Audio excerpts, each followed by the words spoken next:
Chapter 2. When Caesarion's companion reached Dion and Gorgias, the former modestly made a movement to retire, but Archebius was acquainted with both and begged him to remain. There was an air of precision and clearness in the voice and quiet movements of this big, broad-shouldered man, with his robust frame and well-developed limbs.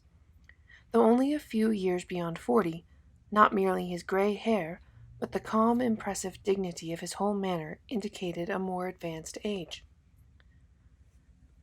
"The young king yonder," he began in a deep, musical voice, motioning towards the equipage, "wished to speak to you here in person, Gorgias. But by my advice he refrained from mingling with the crowd. I have brought him hither in a closed carriage.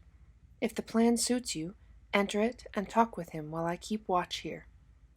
Strange things seem to be occurring, and yonder, or am I mistaken? Has the monster dragged along there any connection with the twin statues of the queen and her friend? Was it you who selected that place for them?" "No," replied the architect. "The order was issued over my head, and against my will." "I thought so," replied the other. "This is the very matter of which Caesarion wishes to speak. If you can prevent the erection of the statues on Didymus's land, so much the better. I will do everything in my power to aid you, but in the queen's absence that is little." "Then what can be said of my influence?" asked the architect. "Who in these days knows whether the sky will be blue or gray tomorrow? I can guarantee one thing only. I will do my best to prevent this injury of an estimable citizen, interference with the laws of our city, and violation of good taste." "Say so to the young king, but express yourself cautiously," replied Archebius as the architect turned towards the carriage.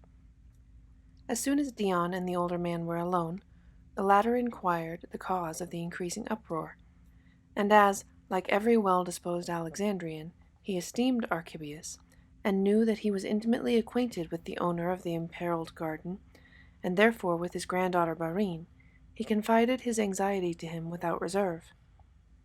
"Iris is your niece, it is true," he said in his open-hearted manner, "but I know that you understand her character. It suits her now to fling a golden apple into the path of a person whom she dislikes, and believes incautious, that she may pick it up and thus afford her an opportunity to bring a charge of theft." Noting the inquiring glance Archebius fixed upon him as he made this comparison, he changed his tone and continued more earnestly. "Zeus is great, but destiny is superior even to him. Zeus can accomplish much, but when Iris and your sister Charmian, who unfortunately is now with the queen, wish to effect anything, he, like the regent Mardian, must give way. The more lovable Cleopatra is, the more surely everyone prizes a position near her person above aught else, especially such trifles as law and justice." "These are harsh words," responded Archebius, "and seem the more bitter in proportion to the germ of truth which they contain. Our court shares the fate of every other in the East, and those to whom Rome formerly set the example of holding law and justice sacred can now go there," interrupted Dion, "to learn how rudely both are trampled underfoot. The sovereigns here and there may smile at one another like the augurs. They are like brothers. But with the difference," Archebius broke in, "that the head of our public affairs is the very embodiment of affability and grace, while in Rome, on the contrary, harsh severity and bloody arrogance, or even repulsive servility, guide the reins." Here Archebius interrupted himself to point to the shouting throng advancing toward them. "You are right," Dion answered. "Let us defer this discussion till we can pursue it in the house of the charming Barine. But I rarely meet you there, though by blood you are so nearly allied to her father. I am her friend. At my age that might easily mean her lover, but in our case the comparison would not suit. Yet perhaps you will believe me, for you have the right to call yourself the friend of the most bewitching of women." A sorrowful smile flitted over the grave, set features of the older man, who, raising his hand as if in protest, answered carelessly, "I grew up with Cleopatra, but a private citizen loves a queen only as a divinity. I believe in your friendship for Barine, though I deem it dangerous." "If you mean that it might injure the lovely woman," replied Dion, raising his head more proudly as if to intimate that he required no warning, even from him. Perhaps you are right. Only I beg you not to misunderstand me. I am not vain enough to suppose that I could win her heart, but unfortunately there are many who cannot forgive the power of attraction which she exerts over me as well as upon all. So many men gladly visit Barine's house that there are an equal number of women who would rejoice to close it. Among them, of course, is Iris. She dislikes my friend. Nay, I fear that what you witness yonder is the apple she flung in order, if not to ruin, at least to drive her from the city, ere the queen, may the gods grant her victory, ere Cleopatra returns. You know your niece Iris.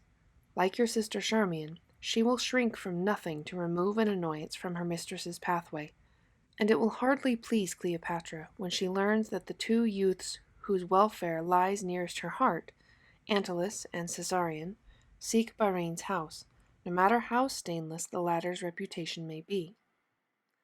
I have just heard of it, replied Archebius, and I too am anxious. Antony's son has inherited much of his father's insatiable love of pleasure. But Caesarion, he has not yet ventured out of the dreamland which surrounds him into actual life. What others scarcely perceive deals him a serious blow. I fear Eros is sharpening arrows for him which will pierce deep into his heart. While talking with me, he seemed strangely changed. His dreamy eyes glittered like a drunkard's when he spoke of Barine. I fear... Impossible, cried Dion in surprise, nay, almost terror. If that is the case, Iris is not wholly wrong, and we must deal with the matter differently. But it is of the first importance to conceal the fact that Caesarion has any interest in the affairs of the old house owner.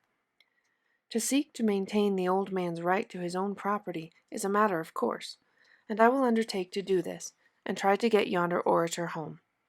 Just see how the braggart is swinging his arms in Iris's service. As for Barine, it will be well to induce her to leave of her own free will a city where it will be made unpleasant for her.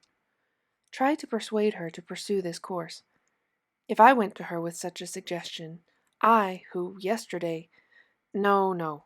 Besides, she might hear that Iris and I— She would imagine all sorts of absurdities.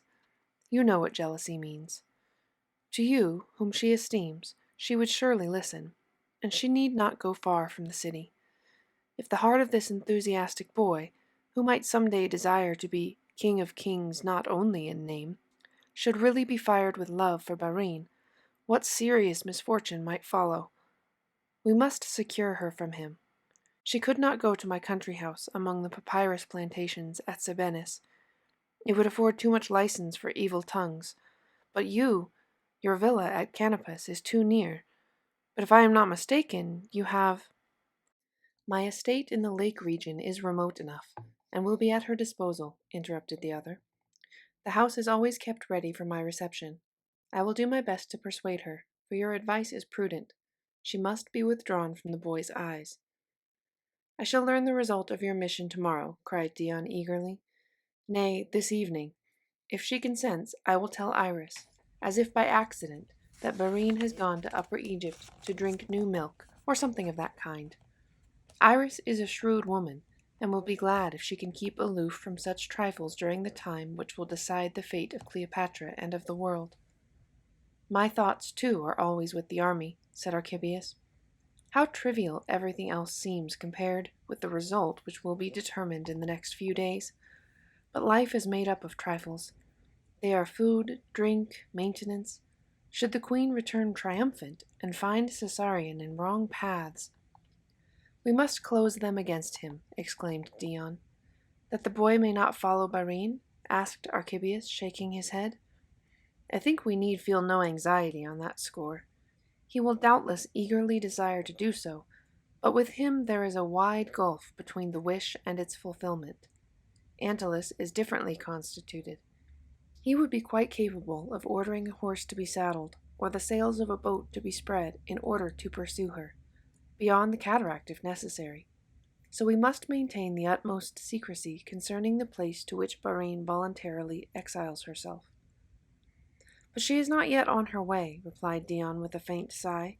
She is bound to this city by many ties. I know it, answered Archibius, confirming his companion's fear. The latter, pointing to the equipage, said in a rapid, earnest tone, Gorgias is beckoning, but before we part, let me beseech you to do everything to persuade Barine to leave here. She is in serious danger. Conceal nothing from her, and say that her friends will not leave her too long in solitude. Archibius, with a significant glance, shook his finger at the young man in a playful menace, and then went up to the carriage. Caesarion's clear-cut but pallid face, whose every feature resembled that of his father, the great Caesar, bent towards them from the opening above the door, as he greeted both with a formal bend of the head and a patronizing glance. His eyes had sparkled with boyish glee when he first caught sight of the friend from whom he had been separated several weeks, but to the stranger he wished to assume the bearing which beseemed a king. He desired to make him feel his superior position, for he was ill-disposed towards him. He had seen him favored by the woman whom he imagined he loved, and whose possession he had been promised by the secret science of the Egyptians, whose power to unveil the mysteries of the future he firmly believed. Antyllus, Antony's son, had taken him to Barine, and she had received him with the consideration due his rank. Spite of her bright graciousness, boyish timidity had hitherto prevented any word of love to the young beauty whom he saw surrounded by so many distinguished men of mature years. Yet his beaming, expressive eyes must have revealed his feelings to her. Doubtless his glances had not been unobserved, for only a few hours before an Egyptian woman had stopped him at the temple of his father, Caesar, to which, according to the fixed rules governing the routine of his life, he went daily at a certain hour to pray, to offer sacrifices, to anoint the stone of the altar, or to crown the statue of the departed emperor. Caesarion had instantly recognized her as the female slave whom he had seen in Barine's atrium, and ordered his train to fall back. Fortunately, his tutor, Rhodon, had not fulfilled his duty of accompanying him, so the youth had ventured to follow the slave woman, and in the shadow of the mimosas, in the little grove beside the temple, he found Barine's litter. His heart throbbed violently as, full of anxious expectation, he obeyed her signal to draw nearer. Still, she had granted him nothing save the favor of gratifying one of her wishes. But his heart had swelled almost to bursting when, resting her beautiful white arm on the door of her litter, she had told him that unjust men were striving to rob her grandfather Didymus of his garden, and she expected him, who bore the title of King of Kings, to do his best to prevent such a crime. It had been difficult for him to grasp her meaning while she was speaking. There was a roaring sound in his ears, as if, instead of being in the silent temple grove, he was standing on a stormy day upon the surf-beaten promontory of Lochias. He had not ventured to raise his eyes and look into her face. Not until she closed with the question whether she might hope for his assistance did her gaze constrain him to glance up. Ah, what had he not fancied he read in her imploring blue eyes! How unspeakably beautiful she had appeared! He had stood before her as if bereft of his senses. His sole knowledge was that he had promised, with his hand on his heart, to do everything in his power to prevent what threatened to cause her pain. Then her little hand, with its sparkling rings, was again stretched towards him, and he had resolved to kiss it. But while he glanced around at his train, she had already waved him a farewell, and the litter was borne away. He stood motionless, like the figure of a man on one of his mother's ancient vases, staring in bewilderment after the flying figure of happiness, whom he might easily have caught by her floating locks. How he raged over the miserable indecision which had defrauded him of so much joy. Yet nothing was really lost. If he succeeded in fulfilling her wishes, she could not fail to be grateful, and then— He pondered over the person to whom he should apply. Mardian, the regent, or the keeper of the seal? No, they had planned the erection of the group of sculpture in the philosopher's garden. To Iris, his mother's confidant? Nay, last of all to her. The cunning woman would have perceived his purpose and betrayed it to the regent. Ah, if Charmian, his mother's other attendant, had been present, but she was with the fleet, which perhaps was even now engaged in battle with the enemy. At this recollection, his eyes again sought the ground. He had not been permitted to take the place in the army to which his birth entitled him, while his mother and Charmian— But he did not pursue this painful current of thought, for a serious reproach had forced itself upon him and sent the blood to his cheeks. He wished to be considered a man, and yet in these fateful days, which would determine the destiny of his mother, his native city Egypt, and that Rome which he, the only son of Caesar, was taught to consider his heritage, he was visiting a beautiful woman, thinking of her, and of her alone. His days and half the nights were passed in forming plans for securing her love, forgetful of what should have occupied his whole heart. Only yesterday Iris had sharply admonished him that, in times like these, it was the duty of every friend of Cleopatra, and every foe of her foes, to be with the army at least in mind. He had remembered this, but, instead of heeding the warning, the thought of her had merely recalled her uncle, Archebius, who possessed great influence, not merely on account of his wealth, but because everyone also knew his high standing in the regard of the queen. Besides, the clever, kindly man had always been friendly to him from childhood, and like a revelation came the idea of applying to him, and to the architect Gorgias, who had a voice in the matter, and by whom he had been strongly attracted during the period while he was rebuilding the wing assigned to the prince in the palace at Lochias. So one of the attendants was instantly dispatched with the little tablet which invited Gorgias to the interview at the temple of Isis. Then, in the afternoon, Caesarion went secretly in a boat to the little palace of Archebius, situated on the seashore at Canopus, and now as the latter, with his friend, stood beside the carriage door, he explained to them that he was going with the architect to old Didymus to assure him of his assistance. This was unadvisable in every respect, but it required all the weight of the older man's reasons to induce the prince to yield. The consequences which might ensue, should the populace discover that he was taking sides against the regent, would be incalculable. But submission and withdrawal were especially difficult to the young King of Kings. He longed to pose as a man in Dion's presence, and as this could not be, he strove to maintain the semblance of independence by yielding his resolve only on the plea of not desiring to injure the aged scholar and his granddaughter. Finally, he again entreated the architect to secure Didymus in the possession of his property. When at last he drove away with Archebius, twilight was already gathering. Torches were lighted in front of the temple and the little mausoleum adjoining the cella, and pitch pans were blazing in the square.